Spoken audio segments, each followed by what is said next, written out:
కంచి కామకోటి పీఠం వారి శ్రీ చంద్రశేఖరేంద్ర సరస్వతి విశ్వ మహావిద్యాలయం ఇంటర్ మార్క్స్ ఆధారంగా స్కాలర్షిప్తో కూడిన అడ్మిషన్లు. మనం దేవుడు అన్నప్పుడు ఆ దేవుడు అనే కాన్సెప్టే చాలా పెద్దది. ఆ అర్థం కూడా చాలా మందికి తెలియదు వాస్తవంగా. భగవత్ తత్వం ఏంటి, భగవత్ యొక్క శక్తి ఏంటి అనేది కూడా చాలా మంది దాన్ని ఫీల్ అవ్వలేకపోతారు. భావన మాత్రమే అందరూ తృప్తి పడుతుంటారు, ఆనందపడుతుంటారే తప్ప ఆ రుచి చాలా మందికి తెలియదు. భగవంతుడు దాడి చేసేటప్పుడు కాపాడుకోలేనంత మూర్ఖుడు కాదు, చేతగాని వాడు కాదు. కానీ దేవాలయ వ్యవస్థను పరిరక్షించుకోవాల్సిన బాధ్యత మనది. దేవాలయం అనే కాన్సెప్ట్ మన కొరకు ఇచ్చాడు దేవుడు. భగవంతుడు సర్వాంతర్యామి. ఈశ్వరుడు ఎప్పుడైనాను నిర్గుణుడు, నిరాకారుడు. సగుణ రూపంలోకి మనం తెచ్చాం. అంటే మనం ఒక ఆధారంగా ఒక దేవాలయ వ్యవస్థ, అందులో గర్భగుడిలో గర్భగృహమునందు భగవత్ ప్రతిష్ట, ఆ ప్రతిష్టలో కొన్ని టెక్నికల్ ఇన్స్ట్రుమెంట్స్ వాడడం అనేది కూడా మనం నిర్మించుకున్నది. అదొక భావనాత్రయము కోసం నిర్మింపబడినటువంటి వ్యవస్థ. మనము నిర్మించాము కాబట్టి కాపాడుకోవాల్సిన బాధ్యత మనదే. ఉదాహరణకి అందరికి అర్థం అవ్వాలంటే, మన శరీరంలో ఇన్ని అవయవాలు ఉన్నాయి. ఉదాహరణకు చేతి ఉంది. మన శరీరంలో ఉన్నదే కదా చేతి, కూడా ఒక పార్టే కదా. ఈ చేతు సడన్గా పడిపోతుంది. మన శరీరంలో ఉంది, మన చెయ్యి పడిపోతుంది, కానీ ఎత్తలేము. మన చెయ్యే కదా, ఎందుకు ఎత్తలేము మనం? దానికి ఆ శక్తి అనేది లేదు, కోల్పోతుంది. ఈ పార్ట్, ఈ అవయవం మొత్తం శక్తిని కోల్పోవడం వల్ల, చైతన్యం కోల్పోవడం ద్వారా ఇది పని చేయకుండా పడిపోతుంది. మిగతా అవయవాలు పనిచేస్తాయి. భగవంతుడు సర్వంతర్యామినిగా ఉన్నప్పటికీ ఈ హక్కును మనకు వదిలేస్తాడు, కాపాడుకోరా నీకు అవసరమైతే అని. నీ యొక్క శక్తిని, నీ సృజనాత్మకమైన ధర్మాన్ని నేను చూడాలంటే నువ్వు కాపాడు. ఆ బాధ్యత మనది, దేవుడిది కాదు. కానీ మనం కాపాడలేకపోతున్నామని చెప్పాలి ఒక రకంగా. కాపాడలేకపోలేనటువంటి దుస్థితి మనకు రావడానికి గల కారణం ఏంటంటే, మన వాళ్ళందరూ ధర్మాన్ని మడతపెట్టి పక్కన పెట్టేశారు. ఎందుకంటారు? ఆలయ వ్యవస్థ అనేది ఒక అద్భుతమైన రూపకల్పన. వాస్తవంగా ఇంతటి డిజైనబుల్, ఇంతటి విజనరిటీ అనేది వేరే రిలీజియన్స్లో లేదు, మన దాంట్లో ఉంది. కారణం ఏంటంటే, మన ఋషులు అంతా కూడా దీన్ని ఎకనామికల్ సర్క్యులేషన్ కింద తీసుకొచ్చారు. ఒక దేవాలయ వ్యవస్థలో ఆల్ క్యాస్టిజం, అంటే అన్ని కులాల వాళ్ళు, అన్ని వర్గాల వాళ్ళు లాభం పొందడానికి ఒక ఫ్యాక్టరిజం. అది చాలా డెప్త్గా మన వాళ్ళు గుజుగూర్చారు వాటిని. ఇప్పుడు చూడమది, రోజు దేవాలయంలో పురోహితులకు జీతభత్యాలు వస్తుంటాయి. దేవాలయంకి వచ్చేవాళ్ళు దీపం వెలిగిస్తే అందులో ఆయిల్, ఆ పత్తి, పసుపు, కుంకుమ అవి తయారు చేసే ఫ్యాక్టరీలో ఎంతోమంది పనిచేస్తుంటారు. వాటిని అమ్మే వాళ్ళకు ఉపాధి దొరుకుతుంది. వీటి వల్ల నేచర్కి ఎటువంటి ఎఫెక్ట్ ఉండదు. ఇంకా ఈ పూజల ద్వారా నేచర్ సస్యశ్యామలంగా క్రమబద్ధీకరించబడుతుంది. దేవత యొక్క చైతన్య శక్తి ఉద్వత్తుకి వెళ్ళిన తర్వాత మానవాళి అంతా కూడా సస్యశ్యామలంగా ఉంటారు. వాళ్ళ ఆలోచన విధానం, వాళ్ళ దార్శనికత కూడా పాజిటివిటీ వైపు వెళ్తూ ఉంటుంది. అక్కడ దేవాలయంలో చేసే పూజా విధానం తాలూకు వివరాలు, అట్లా ప్రతిదీ కూడా లాభమే ఉంటుంది. మన సనాతన ధర్మంలో దేవాలయాన్ని కాపాడుకోవాల్సిన బాధ్యత, దేవాలయ పరిరక్షణ, సంఘ సంస్కర్తలతో కూడుకున్నటువంటి నిర్ణయం, మన నిర్ణయం, అందరి నిర్ణయం. ఇది దేవుడికి వదిలివేయకూడదు. వదిలివేయడం కూడా మూర్ఖత్వం. ఎందుకో నాకు చాలా చిన్నగా అనిపిస్తుంది, దేవుడు కాపాడుకోలేదా, దేవుడు కాపాడుకోలేడా అంటే. అనంత శక్తిని ఈ తుచ్చమైన దాడితో పోల్చకూడదు అనుకుంటాను నేను. ఆ అవసరమే వస్తే ఆయన వస్తాడు, వాడిని ఏం చేయాలో అది చేస్తాడు, అది జరుగుతుంది. అట్లా అనుకుంటే ఒక ఎగ్జాంపుల్ చెప్తాను నేను. గాన్గాపూర్కు దగ్గరలో ఒక అమ్మవారి దేవాలయం ఉంది, ఒక చిన్న పల్లెటూరులో. అక్కడ ఉండే వాళ్ళంతా మహారాష్ట్రియన్స్ కదా, మరాఠీ వాళ్ళు. అయితే పరస్పరమైనటువంటి గొడవలు జరిగి మా పొలం గుండా దేవాలయంకి వెళ్తున్నారని చెప్పి, ఆ దేవాలయమే కూల్చివేస్తే అక్కడ ఎవరు వెళ్ళరు కదా అని చెప్పేసి, ఆ పక్క పొలం ఆయన వెళ్ళి ఆ గుడిని కూల్చడానికి వెళ్ళాడు. గుణపం వేయగానే ఆయనకు ఒక కరెంట్ షాట్ తగిలేసి ఆయనకు ఫిడ్స్ వచ్చినలాకై పడిపోయాడు. నోట్లో నుంచి నురుగు వచ్చి పడిపోయాడు. హాస్పిటల్ తీసుకెళ్లే లోపు ఆయన చనిపోయాడు. అక్కడ షాక్ సర్క్యూట్ ఏమైనా జరిగిందేమో అని చెప్పేసి టెస్టులు చేశారు, కానీ అక్కడ కరెంటే లేదు. అడవి, చేళ్ల పొలాల మధ్యలో ఉండే ఒక అడవి. మరి ఎలా జరిగిందయ్యా అనేది ఇంతవరకు ఎవరు అర్థం కాలేదు. ఇంకా అర్థం కాకపోవడానికి ఏముంది స్వామిజీ, అక్కడ భగవత్ శక్తి. అప్పటి నుంచి ఆ దేవాలయానికి వెళ్ళే వాళ్ళ సంఖ్య పెరిగింది, పూజల సంఖ్య పెరిగింది, అక్కడ జాతరలే జరగడం మొదలుపెట్టాయి. ఇప్పుడు ఇలా చాలా జరుగుతున్నాయి. మనం ఒకటి గ్రహించాల్సింది ఏంటంటే, ఆలయ వ్యవస్థను సద్ధర్మానుసారంగా నిర్మిస్తున్నారా? అంటే ఆచారం ప్రకారం భగవంతుడు ప్రాణహితముతో ప్రాణ చైతన్య శక్తితో అక్కడ ప్రతిష్ఠించబడుతున్నాడా? It's point. ఓకే. ఎన్ని మంత్రోక్త సంయుక్తంగా దేవుని కూర్చోబెట్టాలి, ఏ పద్ధతితో కూర్చోబెట్టాలని ఆగమాది పద్ధతులతో పూజలు చేసి ప్రతిష్ఠిస్తున్నారా? ఏదో వాళ్ళకు తోచిన పంచోపచార షోడశోపచార పూజలు చేసి ప్రతిష్ఠిస్తున్నారన్నది కూడా పాయింటే. అవును. రూపమాత్రకంగా దేవాలయము దేవుడు, కానీ అసలైన పద్ధతితో కనుక దైవ స్థాపన జరిగితే మనం టచ్ చేయడానికి కూడా భయపడాల్సిన అవసరం వస్తుంది. అంటే మనం స్థాపించేటప్పుడు చేసే ఆ సాంప్రదాయాలు పద్ధతుల ప్రకారమే అక్కడ శక్తి కొలువై ఉంటుంది. 100%. మళ్ళీ స్వయంభూ దేవాలయాలకు అది అవసరం లేదు. వాళ్ళకుగా వాళ్ళు ఉద్భవించి ఉంటారు కాబట్టి ఆటోమేటిక్గా అక్కడ పవర్ ఉంటుంది. అయితే స్వామీజీ, ఇప్పుడు చాలామంది మనం భగవంతుడు అంతటా ఉన్నాడు అనుకున్నప్పుడు దేవాలయాలకి వెళ్ళటానికి కూడా ఇంట్రెస్ట్ లేకుండా చాలామంది క్షేత్రాల విషయానికి వస్తే మాత్రం ఖచ్చితంగా సంవత్సరంలో ఒకసారి 2 సార్లు వెళ్ళటానికి ఇష్టపడుతూ ఉంటారు. ఎందుకని? ఎక్కడైనా భగవంతుడే కదా, అక్కడికి వెళ్ళాలన్న ఆసక్తి ఎందుకు చూపుతారంటారు? మనకు సమ్ కైండ్ ఆఫ్ నాలెడ్జ్ కావాలంటే యూనివర్సిటీకి వెళ్తాం, అవును, కాలేజ్కి వెళ్తాం. పోనీ ఇంట్లో చదువుకున్న చదువే, కాకపోతే అదొక అద్భుతమైన ప్రదేశం విద్యను ఆర్జించడానికి. అలాగే భగవత్ శక్తిని ప్రాకృతిక అంతర్గతంగా ఉండేటటువంటి ఈశ్వర చైతన్యమును ఒక చేత డిపాజిట్ చేయడానికి, పోగు చేయడానికి, ఒక చేత ఆవాహన చేయడానికి అదొక కేంద్రకమైనప్పటికీ అక్కడి నుండి లోక కళ్యాణయుక్తమైన చైతన్య శక్తిని ప్రసరింపజేయడానికి అది అనువైన ప్రదేశం. ఇంకొక పద్ధతులు చెప్పాలంటే మన ఇంట్లో కూర్చొని జపతపాదులు చేసుకోవచ్చు, ఇంట్లో పూజా గదిలో కూడా పూజలు చేసుకోవచ్చు. ఇది పుణ్యమే, పురుషార్థమే. ఇంతకన్నా మించిన శక్తి మనకి ఏదైనా అవసరం అనుకుంటే దేవాలయానికి వెళ్ళాలి. సమ్ ఎనర్జీ లెవెల్స్ అవి. ఓకే.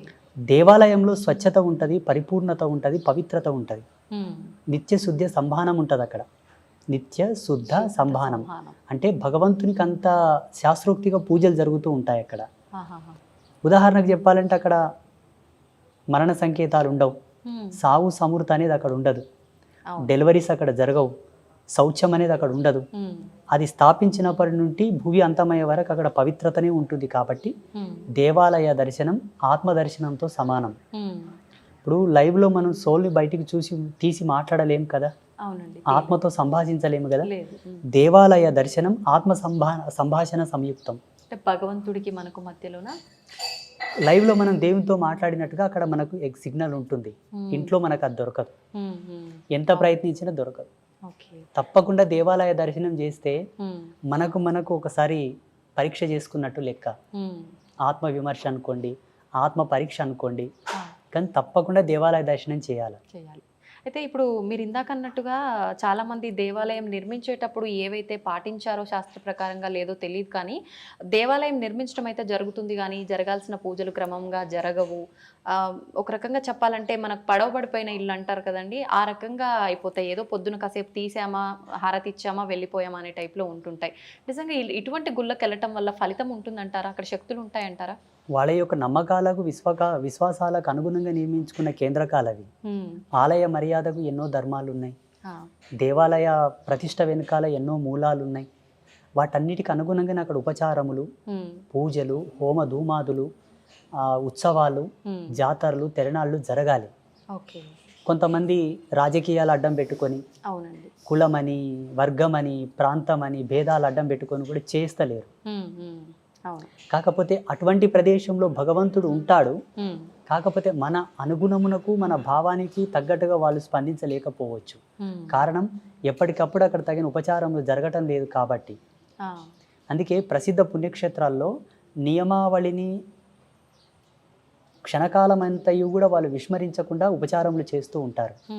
నియమం క్షణం కూడా వాళ్ళు తప్పనివ్వరు. భగవంతునికి నివేదన, ఉత్సవాలు సమయం ప్రకారం చాలా అద్భుతంగా చేస్తుంటారు. తిరుమల తిరుపతి దేవస్థానం ఉంది, ప్రసిద్ధ దేవాలయం, శ్రీశైలం ఉంది. అక్కడ ఏమైనా జరగనివ్వండి, భగవత్ కైంకర్యమునకు మాత్రం వాళ్ళు అపవిత్రం కానివ్వరు. శాస్త్రోక్తిగా ఆగమాది పద్ధతులను అనుసరించి చేస్తారు. అక్కడ మనకు కావాలనుకున్నటువంటి పవర్, నువ్వేమైనా చేయాలనుకుంటే అక్కడ మీకు ఎనర్జీ కనిపిస్తుంది. ఎంతోమంది రీసెర్చ్ చేశారు ఆ కాలంలో. స్టెథోస్కోప్ చెవిలో పెట్టుకొని ఆ శివలింగం మీద స్టెథోస్కోప్ పెట్టి చూశారు. హార్ట్ బీట్ లెవెల్స్ లాగానే వాళ్ళకు ధ్వని వినిపించింది శ్రీశైలంలో. ఇక్కడ మనకు మంత్రాలయ క్షేత్రం ఉంటుంది, రాఘవేంద్ర స్వామి బృందావనం. ఆ బృందావనంని కూడా టెస్ట్ చేశారు. బ్రహ్మంగారి యొక్క సమాధిని కూడా టెస్ట్ చేశారు. కంచి కామాక్షి దేవత పరదేవత అమ్మవారి పాదాల దగ్గర రీసెర్చ్ చేశారు. ఆహా. ఎన్నో అద్భుతాలు ఉన్నాయి. ఉమ్. అంటే సజీవ సాక్ష్యమైనటువంటి ధర్మాలు మనకు ఉన్నప్పటికీ కూడా మన వాళ్ళు ఎందుకు ఇట్లా తయారవుతున్నారని ఒక్కొక్కసారి మాకే సందేహం వస్తుంది. ఉమ్. ఎన్నో అద్భుతాలు ఉన్నాయి మన దాంట్లో. అవును, అవునండి. ఎందుకంటారు భగవంతుడు మరిపిస్తున్నాడు అంటారా ఇవన్నీ? మరి ఇవన్నీ చూసిన తర్వాత కూడా ఇప్పుడు ఒక శక్తి ఏదైనా జరిగిందని తెలియగానే అమ్మో భగవంతుడు ఉన్నాడు అని చెప్పి కొన్ని రోజులంతా హడావిడి చేస్తుంటారు. తర్వాత అన్నీ మర్చిపోయి నార్మల్గా ఏమీ లేదు అంత ఒక మూఢనమ్మకం అని మళ్ళీ వాళ్ళే పక్కన పెట్టేస్తుంటారు. ఎందుకంటారు? పటిష్టమైన ధర్మాన్ని వాళ్ళు అవలంబింపలేదు కాబట్టి తాత్కాలికమైన సుఖాల వెంట పరిగెడుతున్నారు. అవును. అంటే స్వల్పకాలికమైన అనుభవాలు ఇచ్చేటటువంటి కేంద్రకాలకు వాళ్ళు వెళ్తున్నారు, చిన్న చిన్నటివి. అలా కాకుండా మనకు సనాతన ధర్మంలో చెప్పినటువంటి విలువలకు మనం ఎప్పుడు నిలబడగలిగితే జ్ఞానాన్ని ఎప్పుడు ఎలా వాడుకోవాలో ఆ ధర్మమే మనకు బాట చూపుతూ ఉంటుంది. సాంప్రదాయకమైన ఆచారాలు కొన్ని ఉంటాయి, దేవాలయానికి సంబంధించిన ఆచారాలు కొన్ని ఉంటాయి. ఇవన్నీ పాటిస్తూ ఉంటే ఎప్పటికెప్పుడు మన జ్ఞానానికి అవి స్పృహణ తెప్పిస్తూ ఉంటాయి, సిగ్నల్ ఇస్తూ ఉంటాయి. మనకు ధర్మం కాస్త తప్పేటటువంటి సందర్భం వచ్చినప్పటికీ వెనకనే మనకు ధర్మం యొక్క బాధ్యతలు గుర్తుకు తెస్తూ ఉంటాయి. ఇందుకు మెయిన్ ప్రధానమైన కారణం ఏంటంటే మన పెద్దలు మనకిచ్చిన ఆచార మర్యాదలను మనం ఆచరించడం లేదు.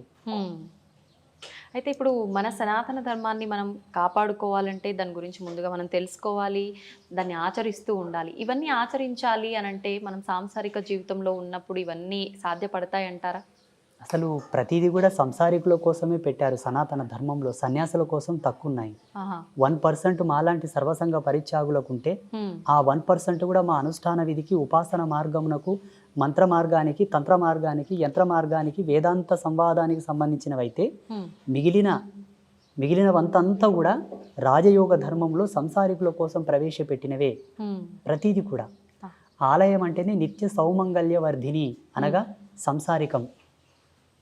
ఆలయంలో రాజోపచార పూజలు జరుగుతాయి. అవి గృహస్థులకు సంబంధించింది, సన్యాసులకు సంబంధించింది కాదు.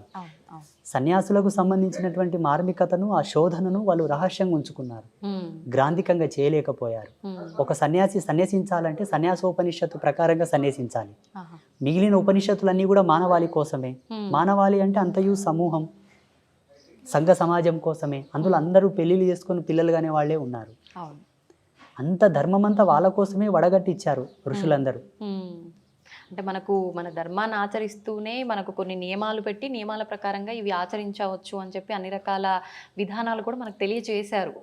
కానీ ప్రతి ఒక్కరు కూడా ఏంటంటే కొన్ని రకాల అమ్మో ఇన్ని నియమాలు పాటించాలా, ఇంత కఠినంగా ఉండాలా ఆధ్యాత్మికత అనగానే అని చెప్పి చాలా మంది దూరంగా ఉండే వాళ్ళు కూడా ఉన్నారు. వీటి వల్లే ఉండాలి. ఇప్పుడు చూడండి, మీకు ఒక ఎగ్జాంపుల్ చెప్తాను. నేను మొన్న హైదరాబాద్లో వీసా కన్సల్టెన్సీ వాళ్ళు నాకు అమెరికా వెళ్ళడానికి ఇంటర్వ్యూ కోసం పిలిచారు.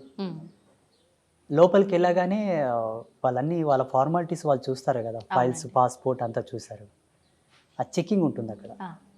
ఆ మెటల్ డిటెక్టివ్ పట్టుకొని చూస్తే ఇవి తీయమన్నారు, ఈ బేడీలు తీయమన్నారు, కాళ్ళకున్న బేడీలు తీయమన్నారు, మాలలు తీయమన్నారు, ట్రేలో పెట్టి స్కానర్లో వేయమన్నారు. నేను అన్నాను, సాంప్రదాయకంగా ఉంచుకున్నామండి, వీటిని తీయకూడదు అన్నాను. ఇదర్ ఓ సబ్ నై చల్తా, నికాల్కే రఖో వహా పర్. తీయాల్సి వచ్చింది. మరి అంటే వాళ్ళ ఫార్మాలిటీస్, వాళ్ళ నియమాలు వాళ్ళకు ఉంటాయి. మనం పాటించాలి, తప్పదు. అన్ని తీసి అందులో పెట్టి అక్కడ స్కాన్ అయిన తర్వాత ముందుకు వెళ్ళినాక మళ్ళీ ఇస్తే అన్ని తొడుక్కొని వెళ్ళాను, ఇంటర్వ్యూకి వెళ్ళాను, వీసా ఇంటర్వ్యూకి వెళ్ళాను. అక్కడ వాళ్ళ నియమాలు వాళ్ళకి ఎట్లున్నాయో, జీవధర్మ సిద్ధాంతం మీద మన ఋషులు కొన్ని కోట్ల సంవత్సరాల నుంచి రీసెర్చ్ చేశారు. ఒక వ్యక్తి ఒక సమస్య చేత పీడితుడు అవుతున్నాడంటే ఎందుకు పీడితుడు అవుతున్నాడు ఈయన, ఎందుకు వ్యాధిగ్రస్తుడు అవుతున్నాడు, ఎందుకు సంసారికంగా ఈ మెంటల్ స్ట్రెస్కు గురి అవుతున్నాడని చాలా లోతుగా ఆలోచన చేసి వాటికి అనుగుణమైనటువంటి సాంప్రదాయకమైన ఆచారాలను నిలబెట్టారు. దీన్ని పాటించండి, ఇది రాదు, దీన్ని పాటించండి, ఇది రాదు. మీరు స్వస్థత పొందుతే కాక మీ నుంచి వచ్చే సంతానం స్వస్థత పొందుతుంది, భావితరాలు చల్లగా ఉంటారు అని ఒక ఆచారాన్ని ప్రవేశపెట్టారు మన వాళ్ళు. మన మంచి కోసమే. వాళ్ళు తెలివి లేని వాళ్ళు కాదు, పని పాట లేని వాళ్ళు కూడా కాదు. మళ్ళీ సమాజ హితం కొరకు, సమాజ శ్రేష్టత్వం కొరకే వీటన్నిటిని దర్శించి తీసిచ్చి మనకిచ్చారు. ఇప్పుడు మనకు అవి కన్ఫ్యూజన్ అయిపోయినాయి. అవునండి. మనకు అంటే ఇప్పుడు రకరకాల స్వామీజీలు వస్తున్నారు. ఎవరు నిజమో, ఎవరు అబద్ధమో తేల్చుకోలేని పరిస్థితుల్లో ఉన్నాము. ఒకరెవరైనా వచ్చి ఏదైనా చెప్పారు, అరే బావుంది, నిజంగా నమ్మేటట్టుగా ఉంది, నిజం చెప్తున్నారని నమ్మి ఆచరిద్దాం అనుకునే లోపు ఇంకెవరో వచ్చి ఇంకో రకంగా చెప్తారు. అసలు ఇదంతా ఎందుకు, వదిలేసి మనకు తోచినట్టు మనం ఉందామనే పోకడ ఎక్కువైపోయింది స్వామీజీ ఈ మధ్య ఎగ్జాక్ట్లీ కాలంలో. మీరు చెప్పింది సత్యం, అక్షర సత్యం. హ్మ్. దీంతో మేము ఏకీభవిస్తున్నాము. ఇక్కడ ప్రతి ఒక్కరూ గమనించవలసింది ప్రేక్షకులు ఏంటి అంటే, వారిలో సాంప్రదాయికత ఉండాలి. హ్మ్. సాంప్రదాయ అనుసంధానంగా వాళ్ళ డ్రెస్ కోడ్ ఉందా లేదా, ఫస్ట్ పాయింట్. ఆ. సాంప్రదాయ అనుసంధానంగా తిలకధారణ ఉన్నదా లేదా, హ్మ్. సాంప్రదాయక అనుసంధానంగా వాళ్ళు మాలాధారణ, మెల్లో మాలలు, బొట్టు, కట్టు, వాళ్ళ మాట తీరు, వాళ్ళు కొలిచే దేవత, ఆ. ఆ దేవతలు ఉగ్రదేవతల, శాంతమూర్తుల, క్షుద్రదేవతల, హ్మ్. కొత్త కొత్త దేవతలను ఎవరైనా తెచ్చిపెట్టారా, ఇవన్నీ చూసి శాస్త్రీయంగా, ఆధ్యాత్మిక శాస్త్రీయంగా అక్కడ మా వాళ్ళు చెప్పే దేవతలు అక్కడ ఉంటే మీరు వాళ్ళని ఫాలోఅప్ చేయొచ్చు. ఆ. వాళ్ళ యొక్క వేషధారణ అనుకోండి, కట్టుబొట్టు, ఆచార మర్యాదలు అనుకోండి, శాస్త్రంలో లిఖించినవై హ్మ్. ఆ ముందు తరాల్లో ఎవరైనా గురువులు చెప్పి ఉన్నవైతే మీరు వాళ్ళని విశ్వసించవచ్చు. విభిన్నమైనటువంటి భావాలతో కొత్త కొత్తగా కొన్ని ఏర్పాటు చేసే వాళ్ళు వస్తుంటారు కదా, దయచేసి వాళ్ళని నమ్మొద్దు. హ్మ్. వాళ్ళని నమ్మొద్దు. మీరు పుణ్యము పొందరు, పురుషార్థము పొందరు, టైం వేస్ట్ అవుతుంది తప్పిస్తే ఆధ్యాత్మికంగా మీరు ఏ రిజల్ట్ సాధించలేదు.